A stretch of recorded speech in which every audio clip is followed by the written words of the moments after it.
Login accepted.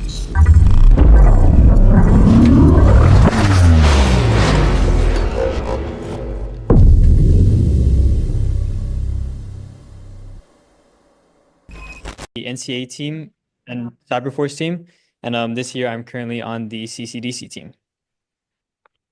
So a little bit about what we're going to be going over today. First, we're going to be going over the fundamentals of red teaming and what red teaming actually is. After that, we're going to be going over some red teaming frameworks that a lot of red teams utilize in their day-to-day to map out their attacks. And then after that, we're going to be going over what a command and control server is and how to utilize it to attack a Windows domain. And then after that, we're going to be going over some common tooling that a C2 server might use and some common attacks that you might utilize when attacking a Windows domain. So the fundamentals of red teaming. So within cybersecurity, there's a couple of different types of security assessments. All these three are very similar: vulnerability scanning, vulnerability assessments, and penetration testing. The goal of all of these different security assessments is to test computers and find vulnerabilities within these systems. Vulnerability scanning and vulnerability assessments are pretty similar. Essentially, vulnerability assessments are fully automated, and the only difference between a vulnerability scan and vulnerability assessment is that one's fully automated and one's partially automated. And then penetration testing is a little different. You're still trying to find vulnerabilities and the scope is still limited, but you're mostly doing manual testing. So you're testing, usually utilizing a Kali Linux machine and utilizing the tools on there to perform some type of exploitation to get into the systems. With the vulnerability scanning, vulnerability assessment, you're not actually doing any exploitation. You're just trying to find whether or not the vulnerability is actually there. So a lot of people, including me, whenever I first got into cyber, I thought red teaming and penetration testing were kind of the same thing, but So provides to understand any projection in psychological tendency, but before you talk about projection as the characteristics of projects are socially undesirable tendencies of somebody else. Anson, can you So please the mute me? person when watching that's probably what they're doing. Historically, somebody did that. There's our truth. Anson, I think your mic's unmuted. So this projection bias, the first explanation that psychology plays a role in. All right, thank you. So yeah, whenever I first got into cybersecurity, I thought red teaming and penetration testing were the same thing, but they're actually very different. So in penetration testing, you're testing computers to find vulnerabilities within them, but with red teaming, you're testing people and processes of a company. So a lot of breaches happen due to people not knowing good security practices. So whenever you're doing a red team assessment, you're going to be doing a lot of phishing and testing the actual people of a company. So this can be anybody from the front desk person to the IT security team. You're going to test like the IT security guy to see whether or not he's just going to give you like a company VPN without actually verifying who you are. And maybe like the front desk person, they might let you inside of a building when they're not supposed to, and then you can drop like a USB on someone's computer and drop a payload like that. The whole point of red team assessment is to test a company's response to a real threat. So a lot of the time, threat actors, they're not going to go for one part of their company. They're going to try to compromise every single part of the company. So that's why the scope is pretty much unrestricted when doing a red team assessment. Um, you'll usually define this before, you'll usually define the scope before actually getting into the assessment with whatever company you're trying to assess. But most of the time, it is unrestricted because a threat actor doesn't really care about scope. They're going to try to compromise your whole system and pwn you essentially. The assessment method is almost entirely manual. Within red teaming, you want to be stealthy, and to be stealthy, you want to tailor your attacks to whatever company you're testing, and a lot of automated scanning and vulnerability assessments tools don't do that. They're pretty loud. So you want to do your testing entirely manually, and there is exploitation done within a red teaming assessment. So up until about a week ago, I thought adversary emulation and adversary simulation were the same thing. But they are pretty different. These are the two different types of like red team assessments that you'll likely be encountering if you decide to go into red teaming. So adversary emulation is mostly focused on emulating the tactics, techniques, and procedures of an adversary. It's mostly threat intelligence focused. You want to know your adversary before getting into the red team assessment so you can accurately depict the tactics, techniques, and procedures that they might utilize. Often, red teams will use real malware samples from threat actors in these red team assessments, just because a lot of threat actors utilize the same malware samples over and over again.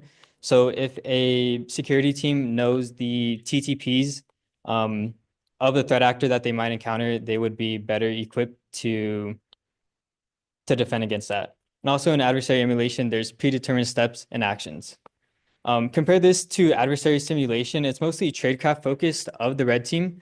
So the red team of a company, let's say Mandiant or IBM, they'll create their own tradecraft to tailor to like their own liking.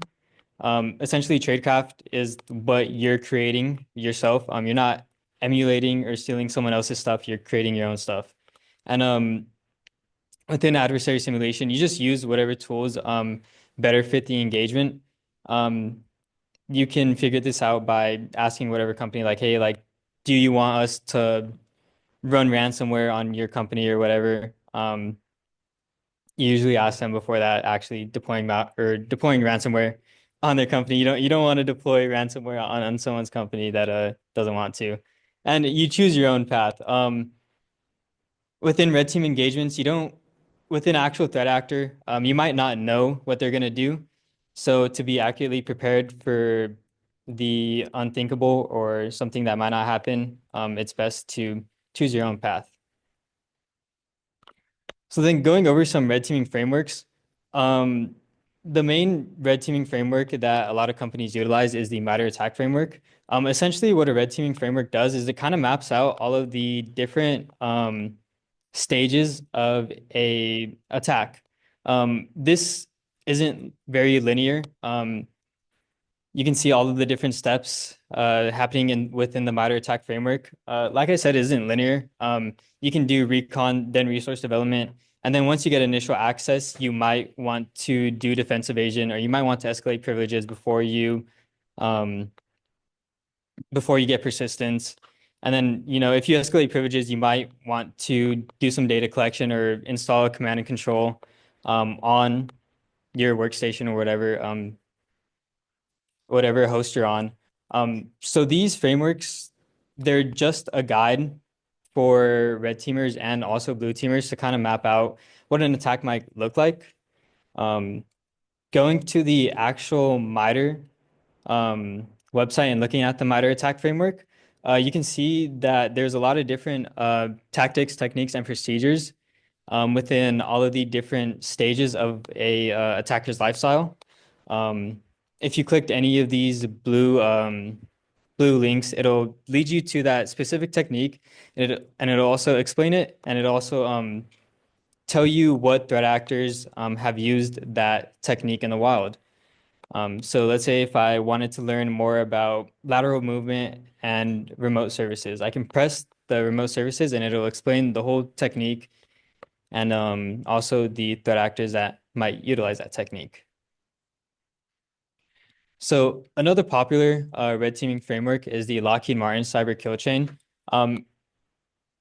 It essentially does the same thing as the MITRE ATT&CK framework. It's supposed to map out what a attacker might do when compromising a system. So first they're going to go through their reconnaissance and based on the information that they find, then they're going to weaponize an exploit with a backdoor so that they can get onto the system.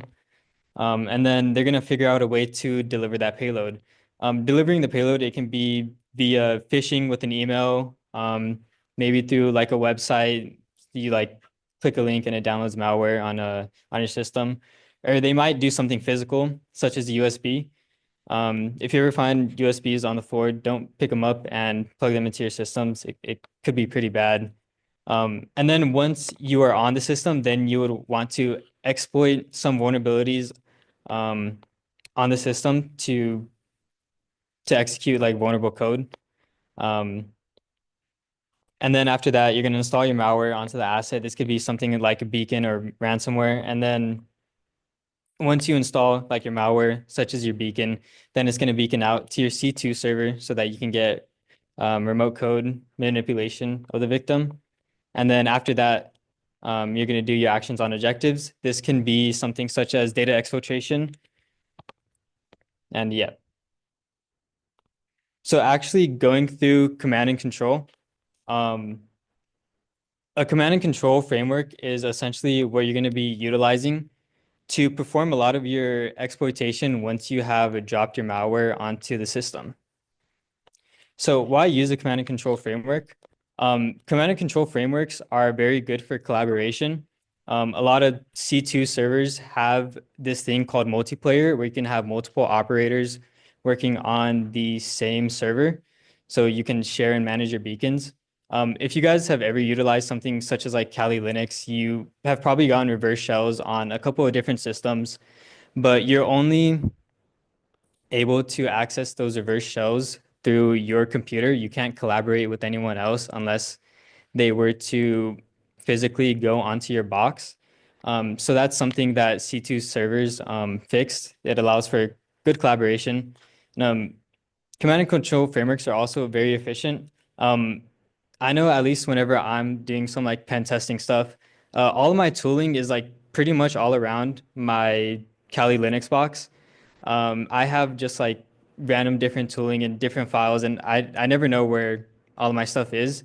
But everything within a C2 or command and control framework is pretty much centralized to one location. And this offers better efficiency for the operators. Also, a lot of command and control frameworks have the MITRE ATT&CK mapping. So whenever you're doing your attacks on a system and you're trying to emulate the TTPs of an adversary, you can utilize the MITRE ATT&CK mapping so you can map out all of the different things you're doing.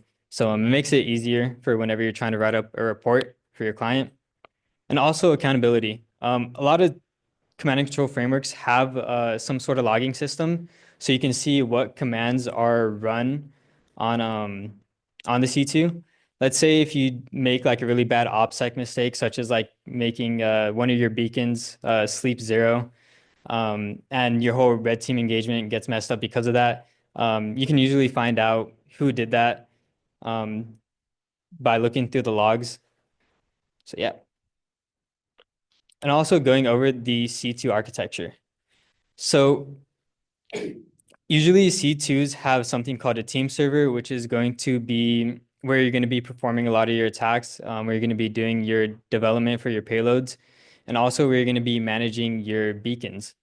So usually you have your C2 servers, and then, okay, let's actually start from the bottom. So let's say you installed a beacon on a workstation. That beacon is going to reach out to a redirector, which is going to redirect the traffic to your C2 server. You don't necessarily need a redirector, but if you didn't have a redirector, then your victim machine would be communicating directly with your C2 server, which is really bad OPSEC. You want as much distance from your victims as to yourself, just so the blue team has a hard time like finding you. And also, there's a difference between a staging beacon and a long haul beacon. From what I understand, a long haul beacon is just supposed to communicate, let's say, once every 24 hours, just to make sure that that beacon is alive and that you have a connection to the C2 server from whatever compromised workstation you're at. And then the staging server is where you actually run your commands. So these will reach out a lot more often than your long haul servers, just because you don't want to have to wait 24 hours to run some type of command on your remote system, but you also want enough time in between every communication just so the blue team doesn't find your beacons. So what are beacons? So essentially beacons, yeah, question? Yeah, OPSEC essentially stands for operational security. So within the context of red teaming, you want good operational security so that the blue team doesn't find out who you are. Um, in the context of the threat actor, let's say like you're doing some fishy stuff, you don't want to be found out by the blue team or else you can like go to jail and get like jail time. Uh, so yeah, you want good operational security. Um, it's essentially just like trying to make sure you're as sneaky as possible. That's the best way I can describe it in like a red teaming context. Does that answer your question? Cool. Okay, getting into beacons. Beacons are a type of malware that command and control frameworks utilize. Essentially, beacons allow you to execute remote command or execute commands on a remote system. Um, and the whole point of beacons is to be stealthy. So a lot of C2 frameworks will utilize beacons that send and receive like messages over common networking protocols such as HTTP, DNS, and MTLS. So the first one, HTTP, the way it communicates is you just send GET and POST requests from the beacon to the C2 server. DNS works in a similar way, but instead of sending HTTP GET and POST requests, you're just sending lookup slash response types such as quadruple A, and TXT. MTLS isn't actually, I don't know if it's a very popular beaconing protocol, but Sliver, the C2, we're going to be utilizing for the workshop. It utilizes this.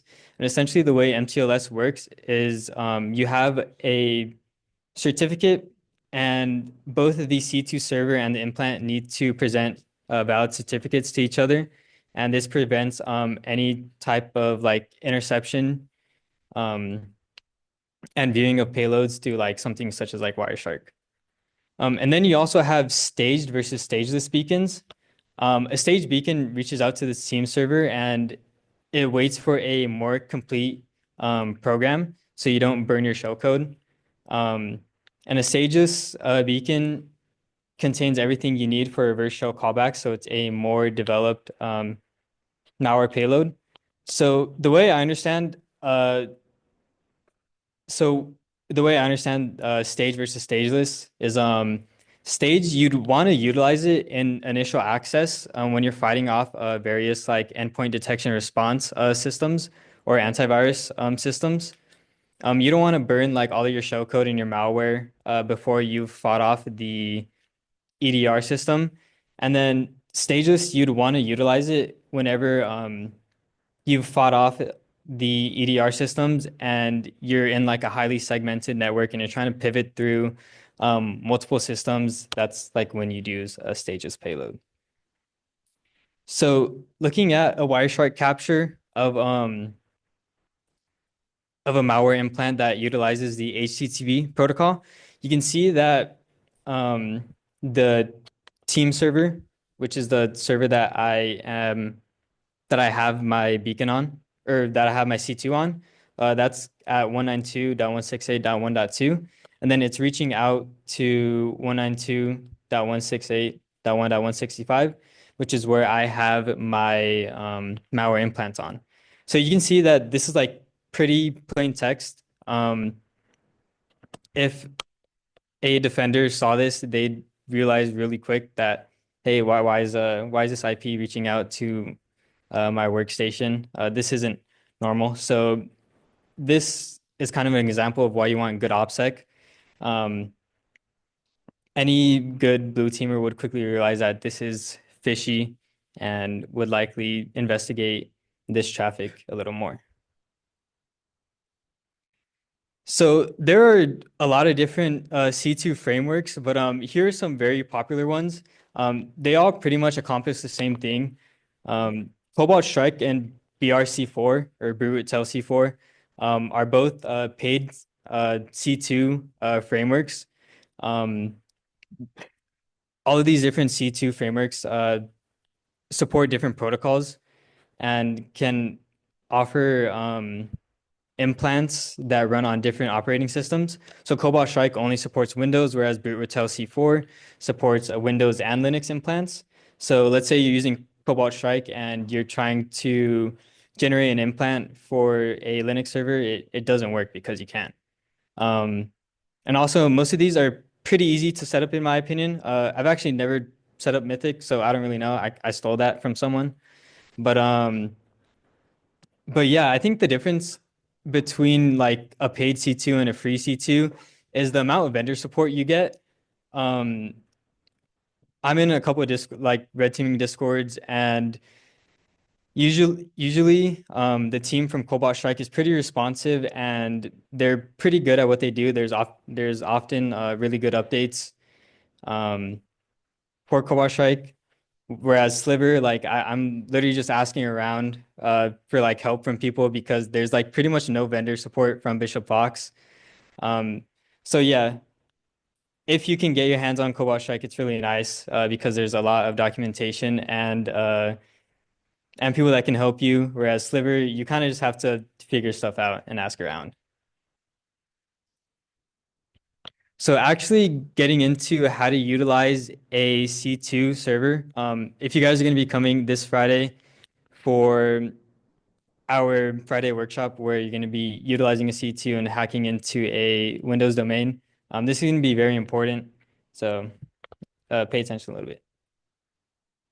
So some useful commands within Sliver. Um, it's kind of a lot, I'm not going to lie.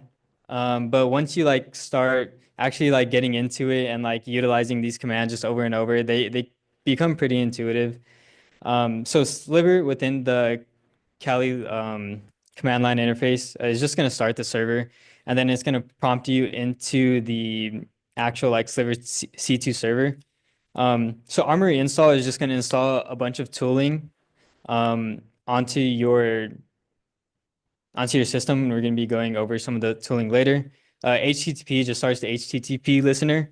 Um, I only have used HTTP listeners because they're the easiest to generate and to use. Don't even get me like started on DNS. I still don't know how DNS works, but you generate your implant binary. So this is gonna generate your executable where you're going to your executable beacon that's you would drop onto an actual like workstation and then execute it and it's going to beacon out to your server.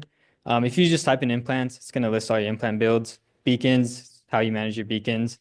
Multiplayer, if you're on an actual red team engagement, multiplayer is how you would um, manage multiple operators and get multiple people onto your C2 server, but that's not really relevant for this because everyone's going to get their own C2.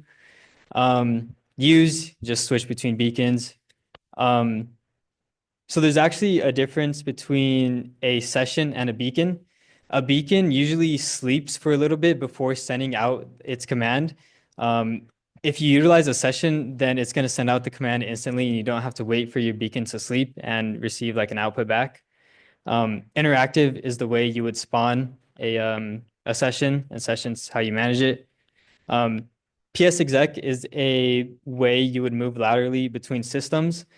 This is like really bad OPSEC, but it's honestly the easiest way to move between systems. And then if you just type in the shell command, it's how you get an interactive PowerShell. Yeah. What's a listener? What's an implant? Yeah, so a listener is going to catch like it's going to catch the traffic that the implant generates. So whenever like you send commands to the implant, then the implant is going to get that command and it's going to send something back out. But you need something listening to catch that like connection. So a listener would catch that connection. Does that answer your question? Oh, an implant is just like your beacon. So it's like the thing. I think so. Yeah. So yeah, this is a lot of the useful commands.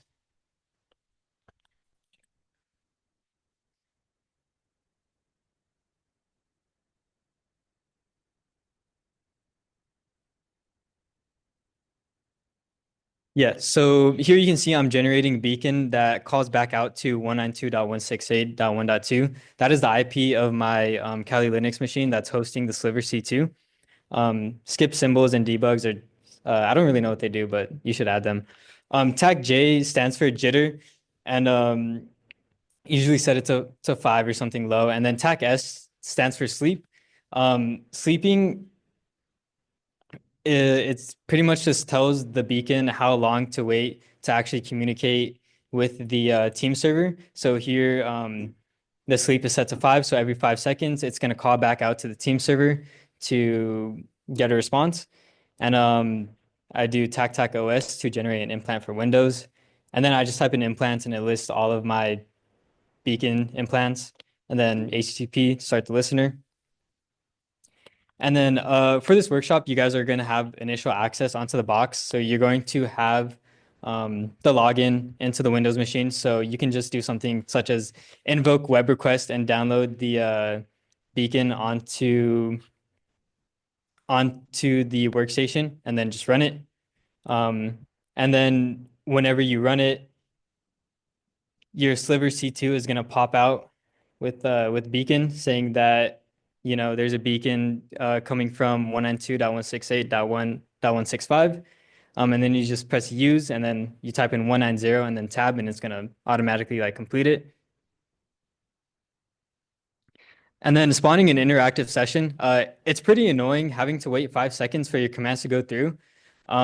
So you can just spawn an interactive session. This is really bad OPSEC and you should not do this in an actual red team engagement. But for the sake of like time and annoyance, you should probably use a session. So then I type in interactive and it's going to spawn the interactive session. And I type in sessions, it's going to list my sessions and I just put use and then type in the first 3 letters, press tab, it's going to autocomplete and then I can use my session.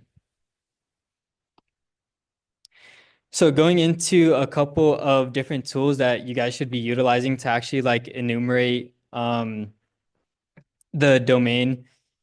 SharpView is a great way to enumerate permissions within the domain. SharpView is just a .NET port of PowerView, and a lot of red teamers utilize this to enumerate the network and domain information.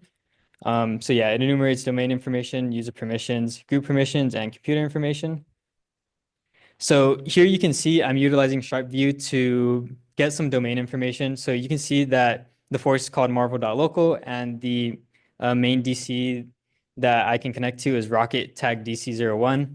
On the right, you can see I'm trying to look at all the different domain users within the domain. You can see that I have Starlord, Adam Warlock, SQL Service, Peter Parker, and Test. And then at the bottom, I'm trying to enumerate the different computers that are part of the domain. And you can see that I have rocket tag DC01, workstation 1, and web.marvel.local. So sharpsh is just a way that you can execute PowerShell commands. Yeah, it's just a way you can execute PowerShell commands. Utilizing the Sliver shell, it's actually pretty annoying and it's not stable at all. And if you're anybody like me, I make a lot of typos whenever I type. So since it's not stable, a lot of the times you kind of have to like exit out of the shell and re-enter the shell. But sharpsh is a way that you don't have to do that. So yeah, you just type in sharpsh and then type in your command. One thing about Sliver is that whenever you give arguments to a command, utilizing like an alias such as sharpsh, Sliver parses it really weird. So you have to put it in single quotes and double quotes. I don't really know why like they did this or why this is a thing. But if your like command isn't working for whatever reason, just try putting it in single quotes and double quotes and hopefully it works. And then SharpUp is just a way that you can enumerate privilege escalation vectors. It enumerates things such as unquoted service paths, modifiable services, and token privileges. Here you can see at the top, I type in SharpUp and it'll show me all the different things that it checks. If I type in SharpUp audit, then it'll just do every single privilege escalation enumeration. Whereas if I typed in sharp up check, and then after that I type in whatever I want to check, then it'll only check for that specific privilege escalation vector. So Rubius is a tool that you can utilize to do attacks such as pass a ticket. So within Windows, there's like this thing called Kerberos, and utilizing Kerberos, you can authenticate to various services within Windows. Some of these tickets are stored in memory, and you can actually extract these tickets from memory utilizing Rubius. So Rubius supports ticket requests, ticket forgery, ticket extraction, and ticket management. So actually utilizing Rubius, so in the top left, you can see that I'm utilizing Rubius triage to see whatever tickets I can find on whatever system I'm on. And in the top right, you can see that I'm going to dump that Kerberos TGT, which is base 64 encoded. And then after that, I'm going to get that Kerberos ticket and pass that ticket to my current process so I can impersonate whatever user I just dumped that ticket for. Make sure whenever you're utilizing Rubius and passing the ticket that you do tac in tac process. For some reason, like you're limited to only 256 characters, and if you don't put in tac in tac process, it'll only take 256 characters and you just cut everything else off. I was like stuck on this for like an hour, and I should have just read the error message. Anyways, Mimikatz. Mimikatz is a tool utilized to extract plain text passwords, hashes, pin codes, and extract Kerberos tickets from memory. Mimikatz is very useful. It can do a couple of different things, such as pass a hash, pass a ticket, and credential dumping. So actually, like utilizing it within Sliver, you can see currently, my current token ID is nt-authority/system. To extract to extract credentials from memory, I would just utilize Mimikatz sec URL SA logon passwords, and it'll dump a bunch of like credentials from memory. So here you can see I found an NTLM hash of the user a warlock. So utilizing Mimikatz, I can do an attack called pass the hash, which will pass that hash into a process. And then from that process, I can steal the token and impersonate that user. So like I said about arguments within Sliver, you can see that Mimikatz, I needed to put a single quote and a double quote. For whatever reason, Sliver is really weird. But once I pass this into a process, I can actually steal the token just by doing impersonate Marvel/warlock. And then you can see I type in who am I, and I'm currently impersonating a warlock. So PSExec, PSExec is actually like comes with Windows, and it's a tool that Windows made that allows for execution of processes on other systems. Attackers and threat actors will utilize this to execute processes on remote systems, and all you need is administrator access to the remote system and also a service binary for whatever implant you're utilizing. So here you can see that I am the user, a warlock, and that my current ID token is a warlock. A good way to see whether or not you have access to another machine is just by listing a share on the other workstation. So you can see that ILS workstation one.marvel.local and with a $, and I can list that share. So that means that I have access onto that machine. Like I said, you need a service binary for PSExec to work. So I'm just going to create a new profile with the service binary that beacons out to my team server, and I called it seamless2. And then all I need to do now is type in PSExec TACP, which is the profile that I just made, and then the DNS hostname of the computer. This is like, it said it's bad OPSEC, but like I said, OPSEC doesn't really matter for this. So after that, you can see that it spawns a session, and I can just press use, type in A606 tab, and then yeah, I'm on workstation one now. So for our Friday workshop, like I've been emphasizing, it's going to be attacking Active Directory utilizing Sliver C2. And the main goal is to get to the domain controller using various window abuses.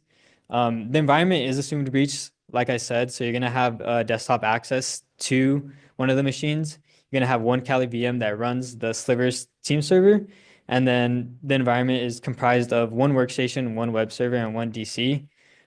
There's an intended path to get to the domain controller, but when I was making this environment, I was honestly just like doing a bunch of different stuff. So there's probably like 2 or 3 unintended vulnerabilities within it.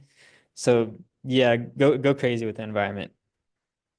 And then if you guys are interested in learning more about red teaming, certified red team operator is like the certification that I'd recommend you'd go for.